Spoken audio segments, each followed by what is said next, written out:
Welcome back, Ibrahim. And this is the part four. It's been fun, Peter. It's of a four-part series. It's been great fun, and I hope there's been some great new learning experiences for the retail business and the airport business in general. Anyways, makes for good content, that's for sure. I want to go back. We talked about serendipity machines, and you cited some examples in the book. I particularly like your references to what SKPS has created in Beijing and K11 in Hong Kong, but also now in Shanghai, Wuhan, Shenyang and Guangzhou. Can you briefly explain what they've done and whether you think this has a genuine application for airports? And the Siam Centre in Bangkok, and some elements of Westfield around the world. So what are the fundamentals? They've created an event-driven, content-driven experience. And this comes back to what I mentioned in the book, is that the future of retail is not about real estate, it's about content. Whether that's an airport, when I say real estate, I mean physical Space. Environment, space, or buildings. It's about content. And what's important is that content is driven by culture, brand culture, consumer culture. The content, the culture drives the content, but the content then, along with that culture, creates community, those communities of interest. And that's what they're doing. They're creating content that responds to their audience, that responds to the culture of that audience, that builds community, but the source, i.e. the special source, the magic source, is that they live stream it. And what is happening now is that thousands of more people are experiencing this event, whatever it is, a fashion show or a cooking show or whatever it is, that's happening in this physical space. You may have 1,000, 2,000 people physically there, but thousands more people are engaging digitally, virtually. But very importantly, those people are shopping through content. So content is the new platform for shopping.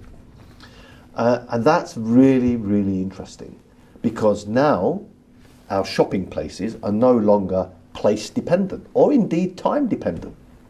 You know, these live stream can be viewed, later.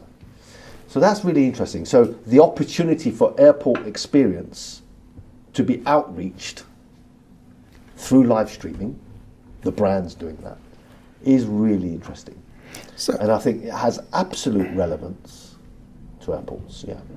So just how important do you think, moving on, that v-commerce is becoming now? Very important. We're seeing, as I mentioned, the Decentraland example of Domino's. We're seeing, more and more performance entertainment through games, Fortnite, and there's many examples of brands appearing as content in virtual environments, whether it's gaming environments, and collaborations with brands and entertainers. The amazing, I haven't been to it there, but I heard the amazing ABBA virtual show was really interesting. So this is becoming pretty universal. So just how far do you think gamification can go? Oh, gamification can work at a virtual level, but it can work at a physical level. It's how you engage your audience through a series of levels, if you like, of experience that culminates in a reward, whatever that reward may be. That doesn't have to be digital, it can be in a physical environment. The gamification is about the philosophy, it's about the essence of how you create a series of experiences. Yes, it's come from digital, the word, but it's a philosophy, and I think it's really interesting. You've alluded to this before, but repositioning retail value is essential. It's a core pillar and pivotal to future growth. I mean, can you explain why?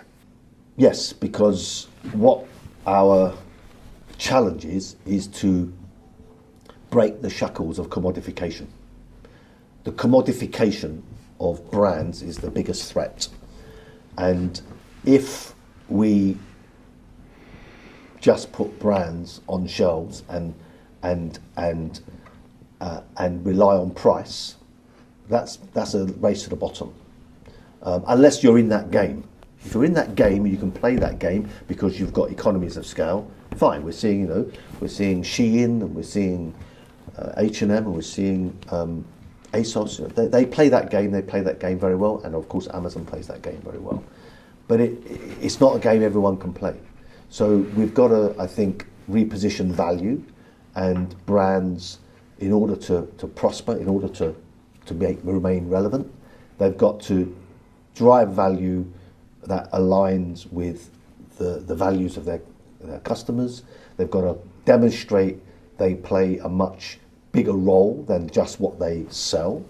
And they've got to demonstrate that they respond to the new way people are living, particularly around this idea of hyperconvenience, this idea of leading increasingly complex, busy lives. How are brands going to respond to that? And what's interesting, and I think what is driving this also, is that because of technology, brands have got the ability to get very intimate. There's a shift from transaction to interaction. So brands have gone from transaction to interaction, and now they're going from interaction to intimacy. And what I mean by that is that because of technology, brands have got the ability now to get right in your face, right in your pocket, right on your mobile device, any time of the day. They can engage with you, they can connect with you. So people will therefore shut out brands that are not relevant, or that are a nuisance, or that, send notifications that don't have value. But if a brand demonstrates true value, you'll let them in. You'll be engaged with them day to day. In my life, there's a couple of brands that I don't mind how many times they message me, I will read it. They are ingrained in my DNA, in part of my life. They make my life richer. Those brands that are constantly texting me, WhatsApping me and selling me things, I immediately delete. I'm not interested, because they're not adding value to me in my life. And I'm sure I'm not the only one. So I think the technology has driven this ability of brands to get intimate. Part of that, if I may, is that, you say that brands and retailers alike should consider themselves story owners in real terms, building a direct narrative with their customer base, not just selling the product, as you just said. What would you cite as being the best examples of this? Yeah, this idea of shifting from a product brand to a story brand. And what's interesting, shifting from stores to stories. And what's interesting about those two words? The difference between the word store and the word stores and stories is an I. If you put an I into stores, yes, you get stories. I for intimacy. And I talk about that in my presentations. So yes, how does a brand become a story brand, become a brand that begins to tell stories that are not about their product, but about culture, and about the culture that aligns and engages with their audience. Whether that culture is political. Now, often it's political now. I'm reading a great book actually called Political Capitalism. And it talks about how businesses are increasingly need to be engaged politically because of activist consumers, activist employees. Quite interesting. So the idea of stories, a brand being a story brand, means it's constantly new, it's constantly changing. The brand actually is a narrative. That's the brand. It's a constantly changing narrative. It isn't stifled, it isn't shackled to a product. But it means essentially that brands are becoming that much more human. Sure, absolutely. And wouldn't this also apply to airports and the like too? Yeah, absolutely. And your point about human is very important, because those stories increasingly should be told by humans, not by this big corporation. And you ask for examples, look at the story of Patagonia. How often does Patagonia talk about fleeces? Very rarely. How often does Nike necessarily talk about apparel or sneakers? They talk about wellness, sports, health, achievement. That's their stories. Increasingly, they talk about politics, Black Lives Matter. So these are really important issues. I mean, let's forget brands. Let's just take retailers. Lush as a retailer, Sweaty Betty as a retailer. Sweaty Betty's narrative story is about women's health and wellness, not about yoga. So these are really true story brands, and airports can be story brands. They can talk about the story of what the excitement they have in their airport, about travel, about much more than being a multimodal transport hub or a single mode transport hub. It's not just about the physicality or the function of an airport. It's what role does an airport play, both in our lives, as part of our community, representing our country, representing our culture. Airports have a big role to play in that, because it's the first impression. And, I'm a Londoner, born and bred 2 minutes walk from Tower Bridge.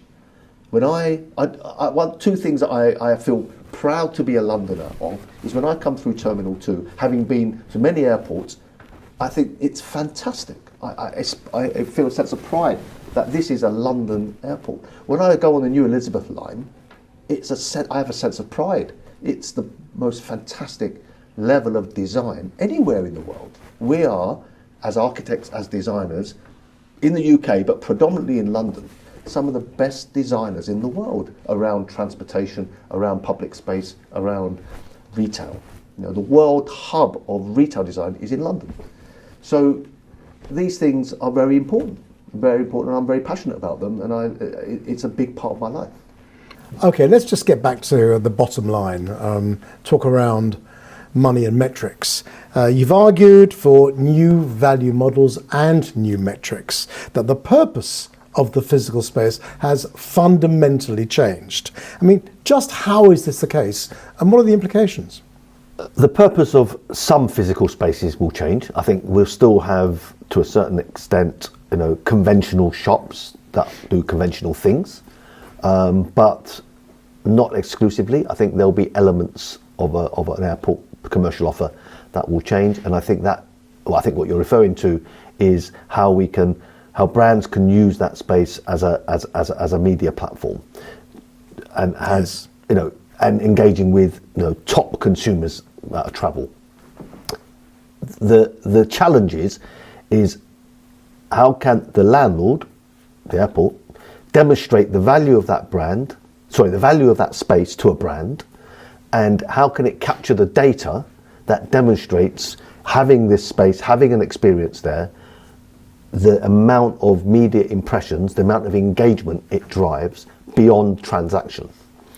And that, I believe, is an extremely interesting opportunity to put a very high value on an opportunity for a brand to take a space and to create a fantastic experience in an airport.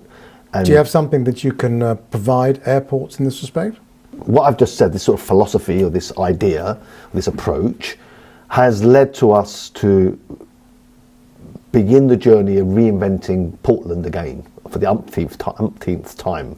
And that is, we are now developing an evidence-based, outcome-driven design service. And for us, it's about capturing the data that basically is a tool. The data is delivered by a tool that maps social media behavior, social media engagement, and influencer behavior. So it determines in any given catchment, in any given audience, what brands that audience follow, what brands they're engaging with, what interests they have, what influencers they're following. How difficult is that to measure? It's not difficult if you've got this tool, because this tool is an incredible piece of kit, and it measures not only the amount of engagement and what brands, but it measures the sentiment, what people are thinking. In other words, the way we term it is that it reveals the human truths, because you're not asking anybody anything, you're observing them. It's anonymized, it's geolocated, and it's artificial intelligence tool that maps billions of data sets and reveals the insight from those. Now we, at the moment, it's only in the domestic market we're using it with shopping centres. We're using that data to evidence a master plan, to evidence the mix, what operators, what brands we should have, and very importantly, to evidence the activation strategy, the social media content, the marketing strategy, the marketing content.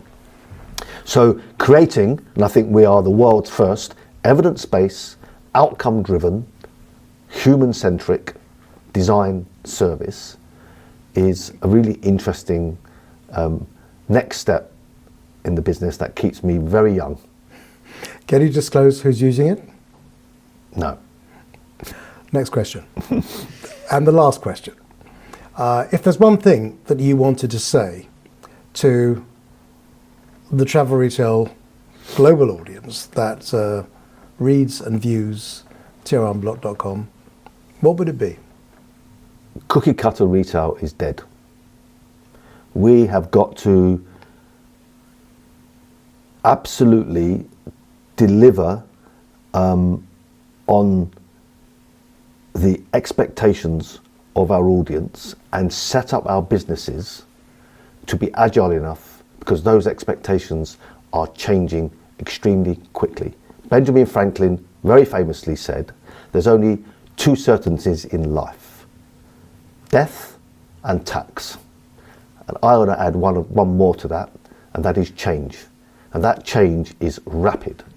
And I think if as one, not who am I to give messages or advice to anybody, but one thing I would kind of say is that how you create, in the world of retail, how we create an agile business that can survive in this retail Darwinism is really the key.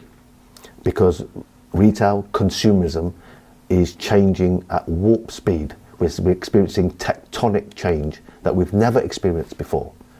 And as Paul Valéry, the famous French poet, said, the future isn't what it used to be. And I think that's absolutely true. Sterling stuff, Ibrahim. Thank you for your time. Thank you. Pleasure.